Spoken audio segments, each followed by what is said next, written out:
Chemtrails, are they real? Have they been poisoning me for 40 years from 35,000 feet? Lay it on me.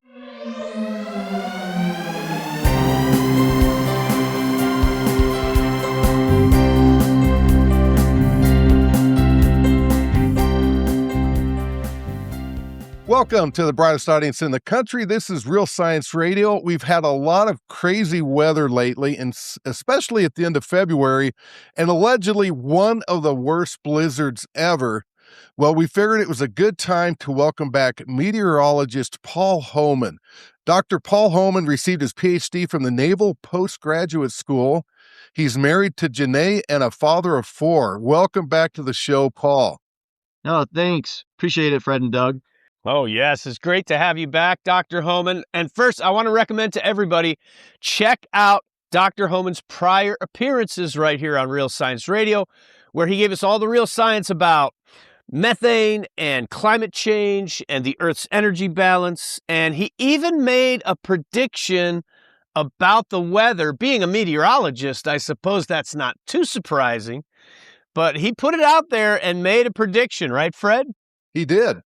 And just another reminder, Dr. Holman he's a retired lieutenant colonel from the Air Force and was the Director of Meteorology at the Air Force Academy. And he now serves in the Officers Christian Fellowship at the Academy. And Paul, one of the courses they taught at the Air Force Academy was on contrails, right? Contrails or chemtrails? Which one do you mean, Fred? Oh, chemtrails. Well, wait. Okay, so before we get to that, I want to cover 3 major things today, Dr. Homan. Weather modification, geoengineering. I want to talk about some stories that got my attention. The Texas flood in 4th of July, 2025. The flooding in Dubai, the flash flooding in Dubai. And contrails and chemtrails. Are you ready for all of this? I think so. Let's give it a shot. Okay, now to test your credibility, though, Fred, what was the prediction Dr. Homan made the last time he was on? I think it was the end of 2023. It's December of 23.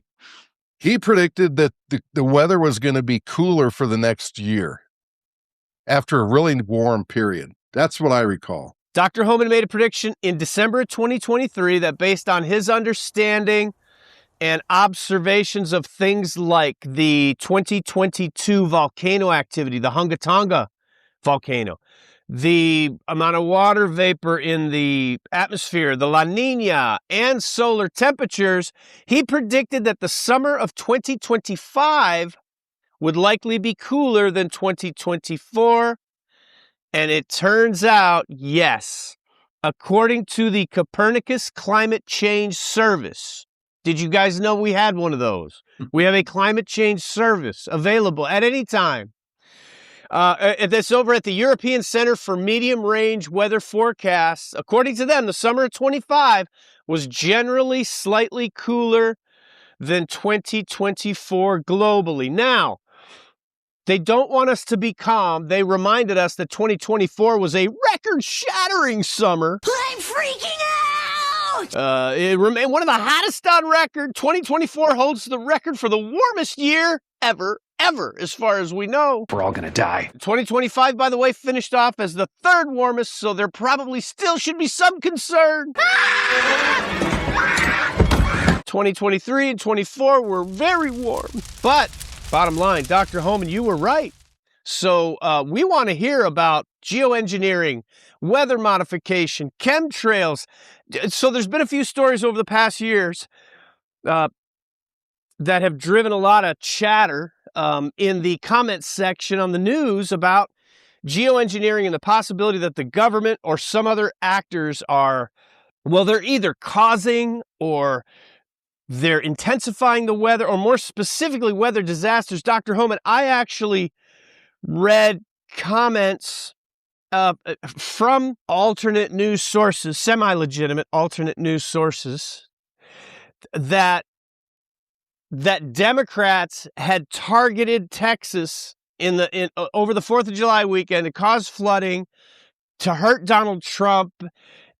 You know, Texas is a red state, and all this stuff is.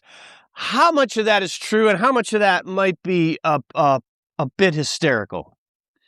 Yeah, well, there was that real unfortunate flood incident on the Guadalupe River in the hill country of Texas.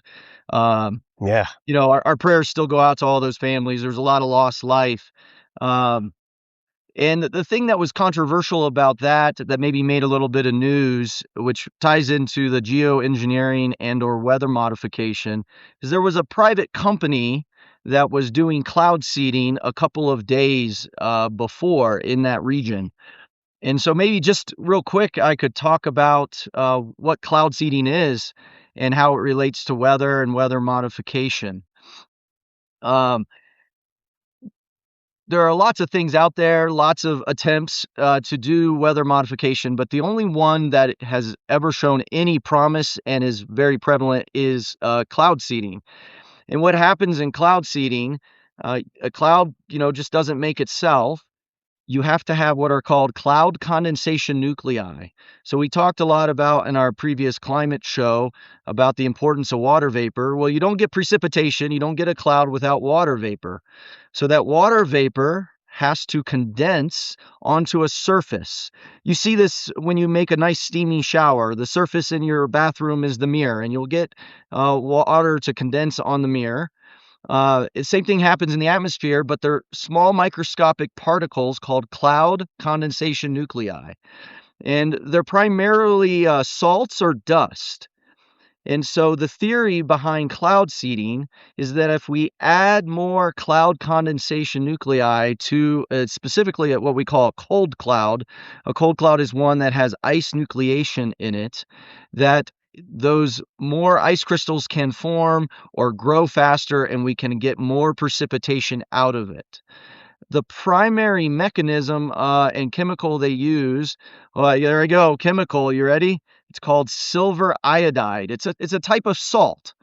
And so there's various dispersion methods, usually flying over a cloud with an airplane and putting silver iodide.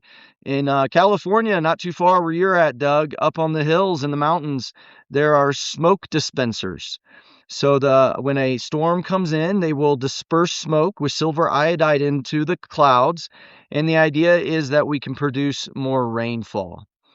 The jury's out on this. Meteorologists, we're so accurate in our predictions.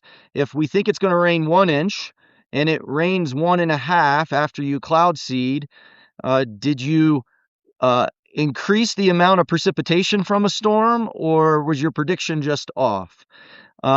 There's several long-term studies on this. You, the U.S. government attempted, this is out there, there's History Channel videos about it, Operation Popeye during Vietnam. We didn't have much success bombing the Ho Chi Minh Trail, but the U.S. government, the U.S. Air Force, we did cloud seeding operations in Laos and Cambodia. And then when the world found out about that, they weren't very happy with us. But again, the jury is out. But I do want to address, I do not think that the cloud seeding operations in Texas 2 days before had anything to do with the horrific flooding that happened. What we had was a tropical storm coming up from the south. And when you cloud seed a cloud and it dissipates, the effect of that is over. So 2 days before those clouds were seeded, whether or not they got more rain 2 days before, no one can really tell. But those clouds completely dissipated, went away. And I do want to state this officially. I do not think that those effects had anything to do with that flooding, because there was a storm called Tropical Storm Barry that moved up and gave the region a lot of rain. And for our listeners, I'll describe a graph I put up. This is done by Dr. John Christie at the University of Alabama, Huntsville, and I found it on Dr. Roy Spencer's website. This is the 2-day rainfall at the closest sensor that we have measurements to those floods on the Guadalupe River in Kerrville, Texas. And you could see this graph has from 1893 through this event last summer in 2025, the heaviest 2-day rainfall. And you could see a couple things here. this was certainly not even a top 10 event, unfortunately. That area is known for its flash floods, and unfortunately, some of the campers in that river basin were not able to get to higher ground fast enough. 1978, they had flooding that was absolutely horrific, a lot worse. But unfortunately, there's just more people in this region now, so there's more impact when we get these types of flooding events. So despite CO2 going up, you actually could see the trend on this river. The number of floods are actually going down, not up. So on this graph that you're showing, there's a lot of 2-day rainfall that was a lot worse in the past. I see quite a few other incidents here. So, okay. Yeah, wow, boy, when you see it on a graph, it's kind of stunning, and it really does. It shows that recency makes things stick out more in our mind, because maybe we don't remember 1978 because we don't have the latest news report, but wow, to see it on a chart, it's pretty dramatic.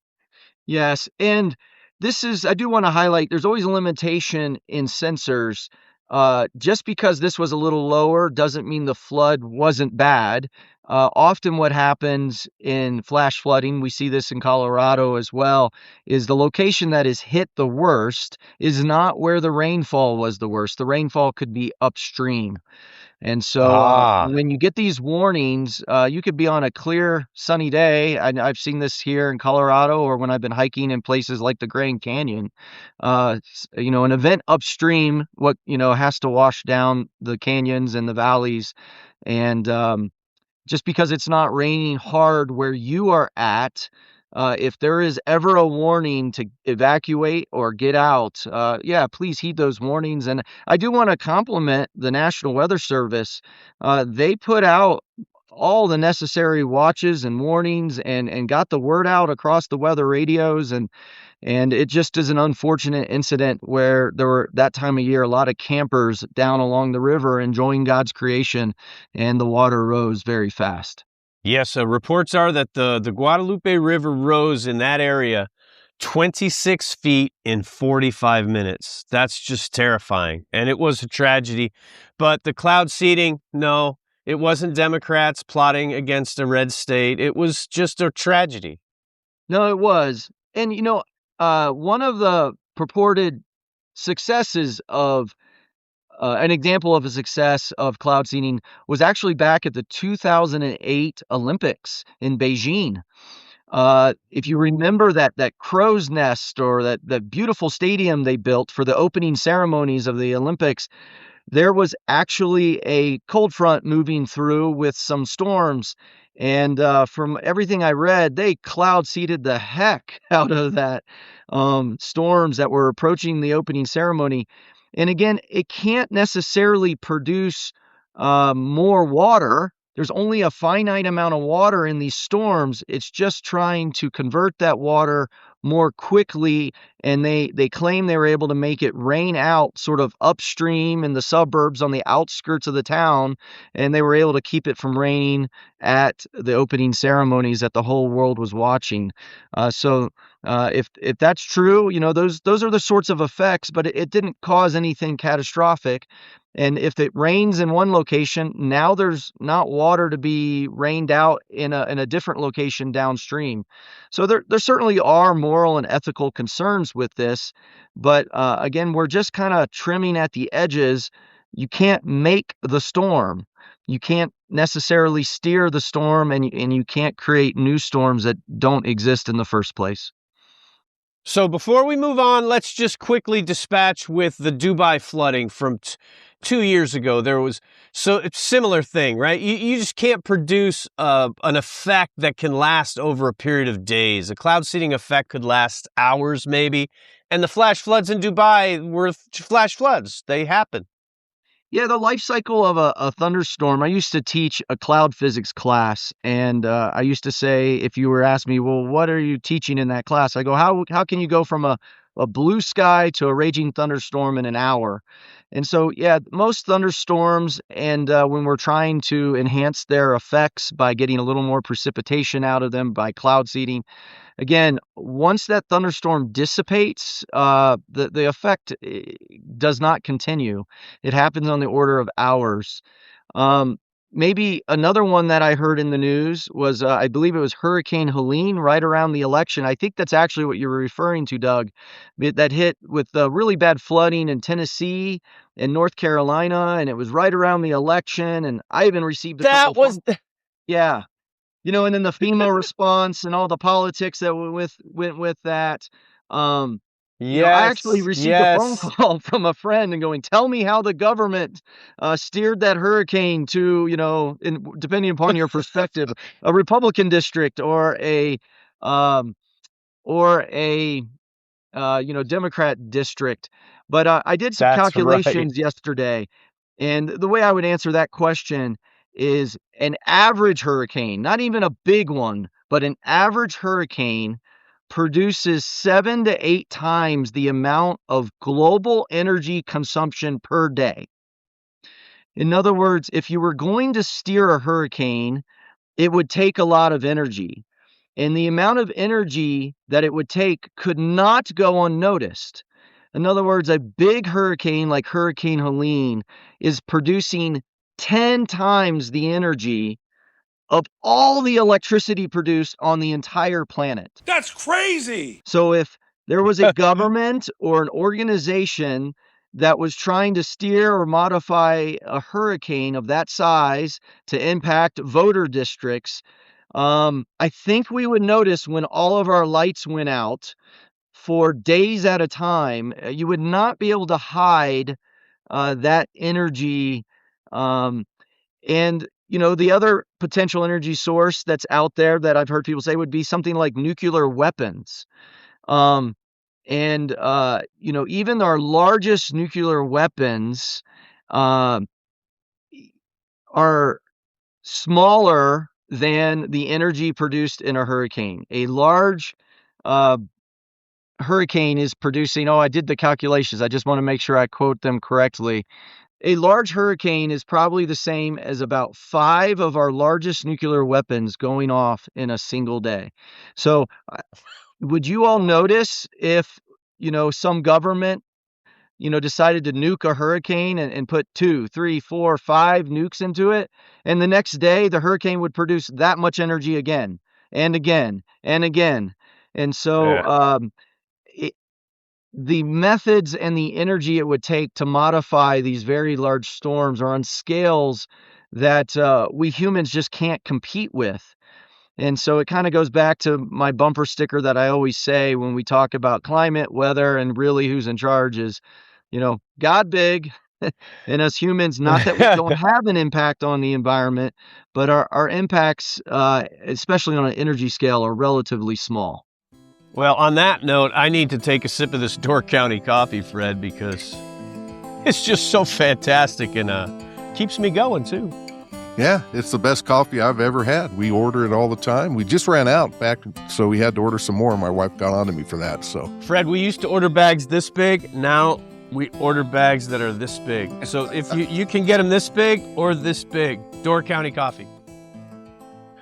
Okay, Dr. Homan, now I want to move on from this and get to chemtrails because everybody wants to know about chemtrails. But really quickly, the HAARP, people involved with the HAARP program who've worked for the government over the years have said that the point was the U.S. Air Force wants to own the weather. They want to be able to direct the weather. And so this program went on for decades. It allegedly ended some years ago. But are you saying that the HAARP program probably can't produce enough energy to actually direct a hurricane toward whomever? Oh, certainly not. And the HAARP program was a program done to monitor the upper parts of our atmosphere, what we call the ionosphere. And we are very interested in the ionosphere because that is where we bounce a lot of our radio signals off. That is, the ionosphere changes from the night sky to the day side because of the sun. If you've ever, dating ourselves, we're trying to, use new technology and all these podcasts, but this is also going out over AM radio. And have you ever listened to AM radio and you might be in Denver and be able to hear a radio show from Chicago or Dallas, because Right. the ionosphere changes, and those changes affect communication signals, our ability to communicate with satellites, and things like that. So the Air Force's interest is not to modify the weather. Plus, weather as we know it doesn't exist in the ionosphere.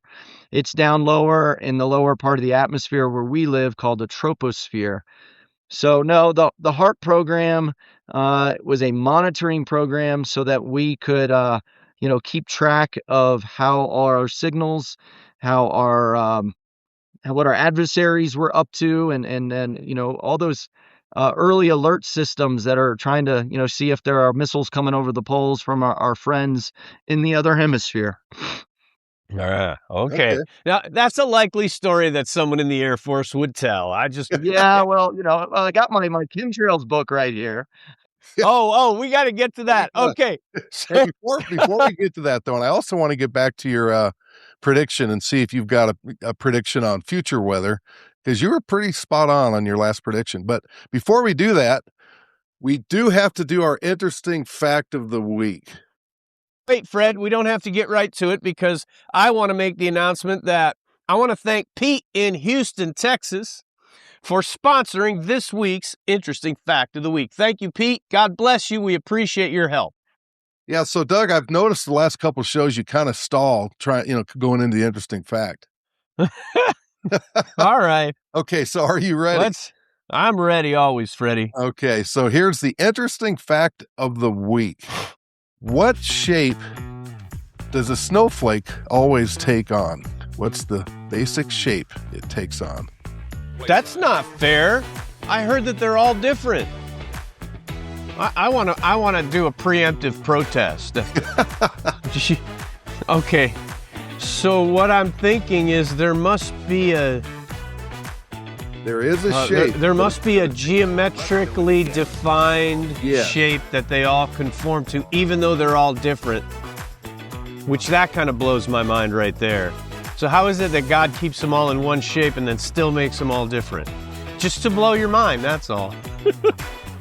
I'm going to guess a dodecahedron. Paul, do you know? Oh, I knew at one point. Is it it's a hexagonal shape, I believe. Oh! Correct. Okay. It has to do with how the crystals form in ice and the bonds between the molecules when you go from liquid to ice. Very cool. Yeah, that's right. That's way more scientifically relevant than me just... I've been waiting to drop the word dodecahedron into a conversation for like 5 years. So, but now, go ahead, Fred. I was going to say, let's get to chemtrails. I know the audience has just been, at the edge of their seats. Chemtrails, are they real? Have they been poisoning me for 40 years from 35,000 feet? Lay it on me. Yeah, so chemtrail seems to be a nice play on words from the word contrail. And I think everyone knows what a contrail is. A contrail is a condensation cloud, similar to the process we were talking about with cloud seeding, but the exhaust has some particulates in it from an aircraft or even your car. You see it coming out of your car on a cold day. By the way, on a cold day, you make contrails. They come out of your mouth. You ever seen your breath? Oh, There's your chemtrail, right? So it's when the gases and exhaust from a airplane comes out the back, it rapidly cools, and we introduce water vapor. There it is again, water vapor into a cold environment, and that cold environment it condenses into a cloud, calling a contrail. Interestingly enough, at the Air Force Academy, here's my copy of the freshman knowledge book called Contrails, and mine's pretty worn out, but I can open it to the first page here, and you see, the contrails coming out of the Thunderbirds. And one of the interesting things I stumbled about, I think the Air Force Academy coined the term chemtrails, because when you take your freshman chemistry class, they play on the words from the awesome professors there in the chemistry department. They label their syllabus, they call it chemtrails.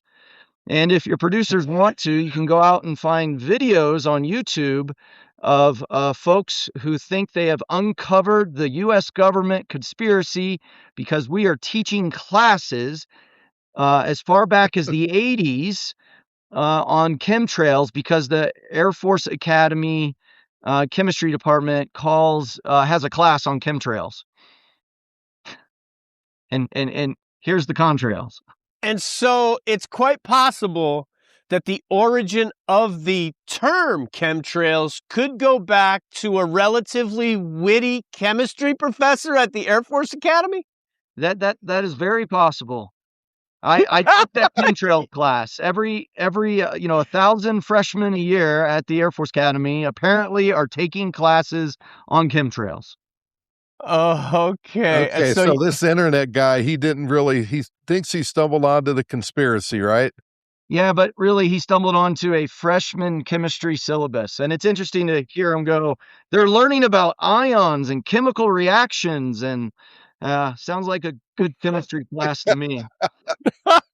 You can't make this up. You can't make that up. Let's play a clip from that guy really quick. The reason I wanted to get this document is because it's from the U.S. Air Force Academy. It's a chemistry manual from the fall of 1990. And, of course, the U.S. Air Force Academy is located in Colorado Springs, where they train the pilots for the U.S. Air Force. The interesting thing about this document is the title of it. That's the title of it. This is a copy off of the microfiche, the title page. There's U.S. Air Force chemtrail chemistry. Wow. And so it's possible that the concept of chemtrails and the origin of the conspiracy could just go back to a relatively witty chemistry professor at the Air Force Academy. Yes. And the secret chemtrails class, even though it's a secret, it's being given or made available to every freshman at the Air Force Academy. Remember, Doug, it's only a secret if you don't know about it. I've heard the Naval Academy has a course on bioluminescent trails that ships leave, and that they're leaving chemicals or hiding it in the bioluminescence of the in the water. Not everything is a conspiracy theory. Wow. Well, this kind of goes back to our geoengineering. There are some interesting studies that were done. Things like contrails do affect our weather. They do affect our climate. They do affect the Earth's energy balance. There's a couple interesting papers about the effects of the lack of contrails right after 9/11. There was no contrails over the United States for a period of time because all air traffic was shut down. And then also due to less air traffic during the global pandemic. So there have been some attempts to quantify the impact of clouds that humans make, called contrails. So we do affect the climate, we do affect the weather, but again, I think it is in fairly minuscule ways. Because when God decides that something like the Hunga Tonga volcano is going to erupt, it just pales in comparison to anything we can do. Yeah. And so that volcano was part of, it really affected the weather, I think, in 2023, if I recall, or was it 2022? Well, it erupted in 22. It erupted on August 2nd, 2022. Okay, so that leads into, you made your prediction, and I know that there's solar activity that plays in all of this. In fact, if I recall, you mentioned off air, there's some sunspots that we haven't seen here in the, I guess at the end of February. What's with that? What's with the solar cycle and weather? Yeah, so when I was with you about 2 years ago, we were about the warmest we've been in 40 plus years. And because of that, there were three factors. I believe the Hunga Tonga volcano, which according to NASA increased the global water vapor almost instantaneously by 10%. we were in a strong El Nino. You mentioned La Nina. Its opposite end is El Nino. That is a warming phase, and the sun has been very active. So all three of those factors, it wasn't surprising that we were warming. A lot of that water vapor has precipitated out from the Hungatonga volcano. We have switched from an El Nino to a La Nina, and the solar cycle, which we do by tracking the number of sunspots on the sun, we've been at a maximum. And I was looking last Monday on February 23rd. February 23rd was the first time in 3 years that the sun does not have a sunspot. And again on the 24th, a second consecutive day. So we are going into a La Nina. The Hungatonga volcano is kind of over, and the sun is weakening in its output. This is a normal about 7-year cycle with the sun.